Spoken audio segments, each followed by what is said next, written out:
बच्चों, कैसे हैं आप सभी। हिंदी साहित्य की कक्षा में आप सभी का स्वागत है। हिंदी साहित्य की कक्षा 4 का अध्याय संख्या 7 हाजिर जवाब मुल्ला नसरुद्दीन को आज हम पढ़ने जा रहे हैं। हिंदी साहित्य हमें सिर्फ भाषा यानी बोली ही नहीं सिखाता, अपितु जीवन जीने की कला, उसके महत्व तथा मूल्यों से भी हम सभी को अवगत कराता है। तो आइए इस अध्याय को प्रारंभ करते हैं। ये है अध्याय संख्या 7, हाजिर जवाब मुल्ला नसरुद्दीन। पाठ परिचय पढ़ेंगे। पाठ परिचय से हमें पता चलता है कि मुल्ला नसरुद्दीन होजा इस्लामी देशों का सबसे अधिक मनोरंजक चरित्र है। क्या है? मनोरंजक चरित्र। तुर्की भाषा में होजा शब्द का अर्थ है शिक्षक या फिर विद्वान। मुल्ला नसरुद्दीन को चतुराई और वाक्पटुता के किस्से संभवतः किसी वास्तविक इमाम पर आधारित है। आइए इस पाठ में मुल्ला नसरुद्दीन की एक प्रसिद्ध कहानी को हम पढ़ते हैं। पात्र हैं यहाँ पर बादशाह, विद्वान, मुल्ला नसरुद्दीन, दरबारी और पहरेदार। इस पाठ को हम दृश्यों के माध्यम से पढ़ेंगे। पहला दृश्य है बादशाह का दरबार लगा हुआ है। बादशाह अपने मंत्रियों, विद्वानों और काजियों के साथ में बैठे हैं। किसके साथ बैठे हैं? मंत्री, दरबारी और काजियों के साथ। काजी किसे कहते हैं? न्यायाधीश को। और दरबार में किसी अन्य देश की लंबी दाढ़ी वाला विद्वान व्यक्ति आता है। कोई दूसरा देश का विद्वान व्यक्ति आता है। विद्वान क्या करता है? झुककर सलाम करते हुए कहता है, बादशाह सलामत, मैं चीन से आया हूं। विद्वान व्यक्ति कहां से आता है? चीन से।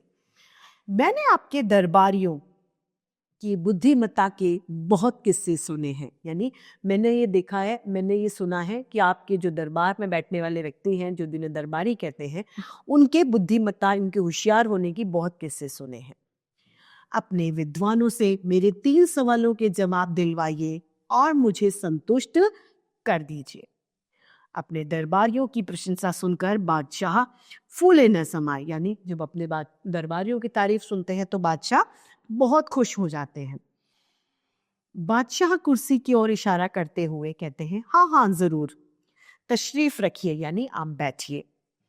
पूछिए, आपके 3 सवाल क्या है? जो आपके 3 सवाल है वो बताइए क्या है। विद्वान कहता है, सज्जनों, आप लोग ध्यान से सुनिए, मेरे सवाल है। अब वो सवाल बताता है। पहला सवाल है, पृथ्वी का केंद्र बिंदु क्या है? यानी पृथ्वी का जो बीच है, केंद्र, मध्य बिंदु, बीच का बिंदु कहाँ है? केंद्र बिंदु क्या है? आकाश में कुल कितने तारे हैं? और मेरी दाढ़ी में कुल कितने बाल हैं? ये 3 सवाल उस व्यक्ति के होते हैं। सवाल सुनकर सबकी अकल चकरा गई। सबको क्या हुआ? पता ही नहीं चला कि इसका आंसर क्या हो सकता है।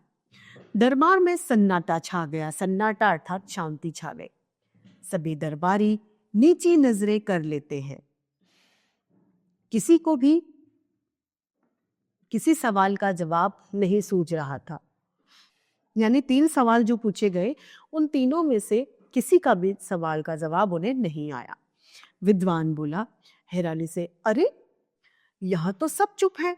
बादशाह सलामत, क्या आपके दरबार में ऐसा कोई नहीं जो मेरे सवालों का जवाब दे सके?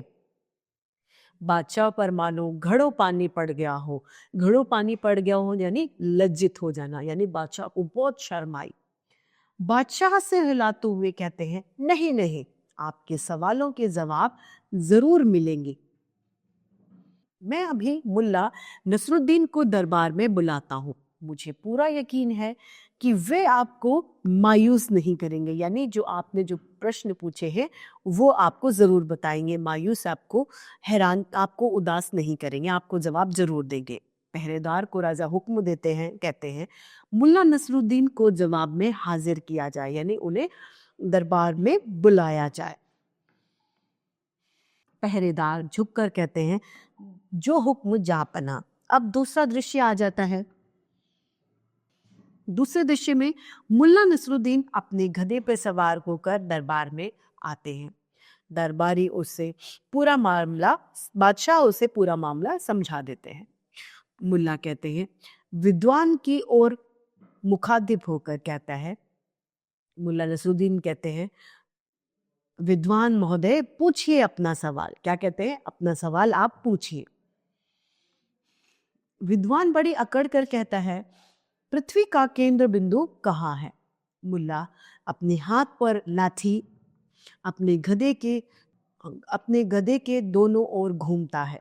फिर मुल्ला मुस्कुराते हुआ कहता है कि इस गधे के पीछे वाले दाहिने पांव के नीचे धरती का केंद्र है। विद्वान कहता है भौहें चढ़ाते हुए, इसका क्या सबूत है? यानी आपके पास इसका क्या प्रूफ है? मुल्ला कहता है, विद्वान की आंखों में आंखें डालते हुए, विश्वास ना हो तो मांगिए गज। मंगाइए गज। क्या मंगाइए? गज, जो नापने वाला एक औजार होता है जिसे गज कहते हैं। आप धरती की दोनों छोर को नाप कर देख लीजिए, जरा भी अंतर आए तो मुझे बताइएगा। विद्वान व्यक्ति जरा उलझन में पड़ गया। विद्वान बोला सकपकाते हुए, अच्छा अच्छा ठीक है। अब मेरा दूसरा सवाल, आकाश में कुल कितने तारे हैं, जरा ये बताइए। मुल्ला जी तपाक से कहते हैं, तपाक से यानी जल्दी से कहते हैं, मेरे इस गधे के शरीर में जितने रोए हैं, यानी रोम छिद्र जितने हैं, उतने आकाश में तारे हैं। विद्वान चिढ़ जाता है और चिढ़ते हुए कहता है, इस गधे के रोए आपने कब गिने? जरा बताइए, आपने इस गधे के रोए कब गिने हैं? मुल्ला जी बोले मुस्कुराते हुए, जब आपने आकाश के तारे गिने तब। जब आपने आकाश के तारे गिने तब मैंने इसके रोए गिन लिए। विद्वान व्यक्ति और भी ज्यादा उलझन में पड़ जाता है। विद्वान झेपते हुए कहता है, ठीक है ठीक है, अब मेरा तीसरा सवाल सुनिए, मेरी दाढ़ी में कितने बाल हैं, जरा ये बताइए। मुल्ला जी कहते हैं पलके झपकाते हुए, यह तो एकदम आसान सवाल है। मेरे इस गधे की पूंछ में जितने बाल हैं उतने। गधे की पूंछ पर उंगली फिराते हुए, न एक बाल कम और न एक बाल ज्यादा। विद्वान आंखें तरेरते हुए, लेकिन इसका क्या सबूत है? मुल्ला जी बोले, विद्वान के एकदम पास आकर कहते हैं, इसको प्रमाणित करना यानी इसको साबित करना है तो मैं आपकी दाढ़ी और गधे की पूंछ में से एक एक बाल उखाड़ता जाऊं तो बराबर हो जाएगा। कहते कहते मुल्ला नसरुद्दीन विद्वान की दाढ़ी की ओर हाथ बढ़ाता है। विद्वान घबरा कर कहता है, नहीं नहीं, प्रमाणित करने की कोई जरूरत नहीं है, बस मैं हारा और आप जीत गए। विद्वान व्यक्ति अपना सा मुंह लेकर दरबार से चला गया, यानी छोटा सा मुंह लेकर वहां से चला जाता है। बादशाह खुशी से कहते हैं, वाह मुल्ला जी वाह, आप सचमुच हाजिर जवाब हैं। हाजिर जवाब यानी जो तुरंत जवाब दे देता है, क्विक आंसर देने वाला बंदा क्या कहलाता है? हाजिर जवाब। सभी दरबारी मुल्ला नसरुद्दीन की वाहवाही करते हैं। वाहवाही अर्थात तारीफ करते हैं। तो हम सभी को भी कैसा होना चाहिए? कॉन्फिडेंट होना चाहिए और हाजिर जवाब होना चाहिए, तुरंत तपाक से उत्तर देना चाहिए। तो इसी सीख के साथ हमारा यह अध्याय और आज की हिंदी साहित्य की कक्षा दोनों यही समाप्त होते हैं। फिर से हिंदी साहित्य में ऐसे रोचक अध्याय लेके आप सभी के समक्ष उपस्थित होते रहेंगे। आज के लिए इतना ही, फिर मिलते हैं। धन्यवाद।